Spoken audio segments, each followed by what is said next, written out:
ఇంట్లో ఉన్న ఐటమ్ వేసి హెయిర్ ఆయిల్ ఎలా చేయాలో చెప్తాను. ఆమ్లా ఒక 5 to 6 తీసుకోవాలి, 10 చిన్న ఉల్లిపాయ, గోరింటాకు, వేపాకు ఒక 20 ఆకులు, తులసి కొంచెం, కరివేపాకు కొంచెం, దాని తర్వాత బ్రింగరాజ్ ఆకు, మందార ఆకులు ఒక 10 to 15 ఆకులు, ఒకరోజు ముందే నానబెట్టేసుకున్న మెంతులు తీసుకున్నాను. దాని తర్వాత బ్లాక్ జీరా ఉంది కదా, అది 2 స్పూన్స్ తీసుకున్నాను.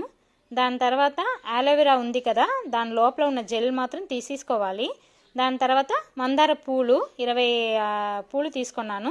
అదంతా మరిగించి చూస్తే చూడండి ఆయిల్ ఎంత బ్లాక్గా వచ్చిందో. అంతా యూస్ చేసి హెయిర్ ఆయిల్ ఎలా చేయాలో అనేది కిందన వీడియో డిస్క్రిప్షన్ బాక్స్లో లింక్ పెట్టాను, వెళ్ళి చూడండి. ఈ హెయిర్ ఆయిల్ యూస్ చేయడం వల్ల హెయిర్ గ్రోత్ అవుతుంది, బ్లాక్ హెయిర్ వస్తుంది, హెయిర్ లాస్ ఉండదు, తర్వాత హెయిర్ డ్యామేజ్ కూడా ఉండదు, స్కాల్ప్ హెల్దీగా ఉంటుంది,